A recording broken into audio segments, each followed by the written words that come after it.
بسم اللہ الرحمن الرحیم۔ آقائے دو جہان صلی اللہ علیہ وسلم پر درود پاک پڑھ لیجئے۔ اللہم صلی علی سیدنا و مولانا محمد و علی آل سیدنا و مولانا محمد و آلہ وبارک وسلم وصلی علیہ۔ شعبان معظم کی 15ویں رات یعنی شب بارات بڑی بابرکت رات ہے۔ اس رات اللہ پاک کی خوب رحمتوں برکتوں کا نزول ہوتا ہے۔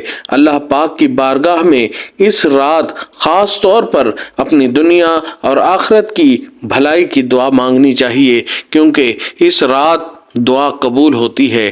اللہ پاک کے آخری نبی مکی مدنی محمد عربی صلی اللہ علیہ وسلم نے 5 راتوں کے بارے میں فرمایا، ان میں دعا رد نہیں کی جاتی، جن میں سے ایک شعبان کی 15ویں رات یعنی شب بارات ہے۔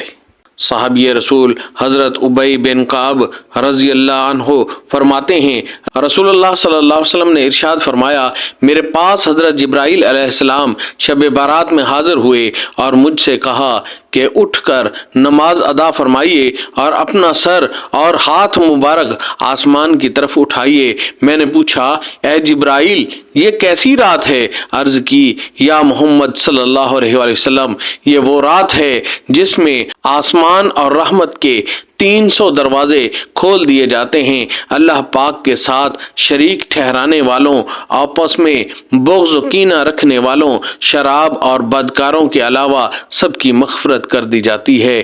ان لوگوں کی اس وقت تک مغفرت نہیں ہوگی جب تک کہ سچی توبہ نہ کر لیں۔ البتہ شراب کے عادی کے لیے رحمت کے دروازوں میں سے ایک دروازہ کھلا چھوڑ دیا جاتا ہے یہاں تک کہ توبہ کر لے۔ جب وہ توبہ کر لیتا ہے تو اس کی مغفرت کر دی جاتی ہے۔ اسی طرح کینہ رکھنے والوں کے لیے بھی رحمت کے دروازوں میں سے ایک دروازہ کھلا چھوڑ دیا جاتا ہے یہاں تک کہ وہ اپنے ساتھی یعنی جس سے کینہ رکھتا ہے سے بات چیت کر لے۔ جب وہ اس سے بات چیت کر لیتا ہے تو اس کی مغفرت کر دی جاتی ہے۔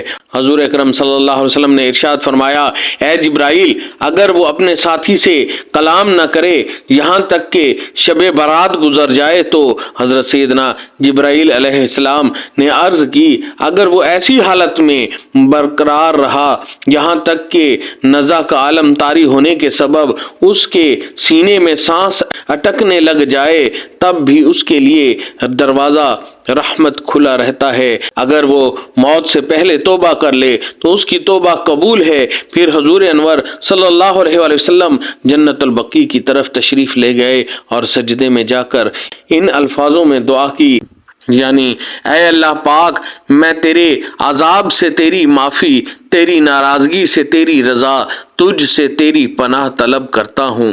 تیری تعریف بلند ہے، میں تیری تعریف کا حق ادا نہیں کر سکتا۔ تیری حقیقی شان وہی ہے جو تو نے خود بیان فرمائی۔ رات کے چوتھے پہر حضرت سیدنا جبرائیل علیہ السلام نازل ہوئے اور عرض کی، یا محمد صلی اللہ علیہ وسلم، اپنا سر آسمان کی طرف اٹھائیے۔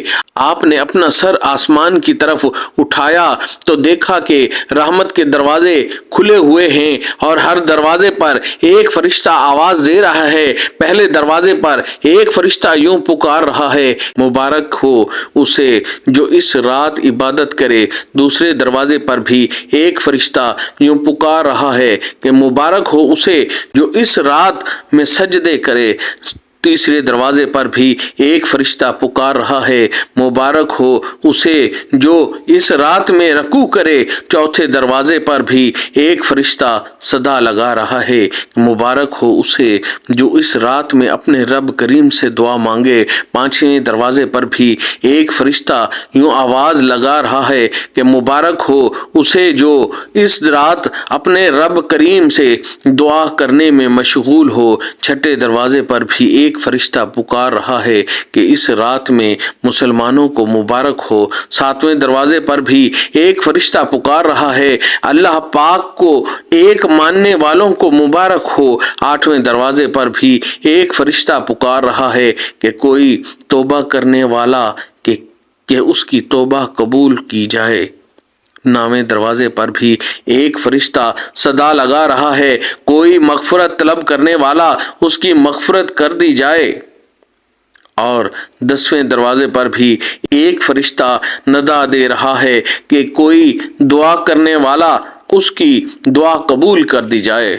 پھر رحمت عالم صلی اللہ علیہ وسلم نے فرمایا، اے جبرائیل، رحمت کے یہ دروازے کب تک کھلے رہتے ہیں؟ عرض کی، رات کی ابتدا سے طلوع فجر تک۔ پیارے آقا صلی اللہ علیہ وسلم نے ارشاد فرمایا، اس رات بکریوں کے بالوں سے بھی زیادہ لوگوں کی مغفرت فرما دی جاتی ہے۔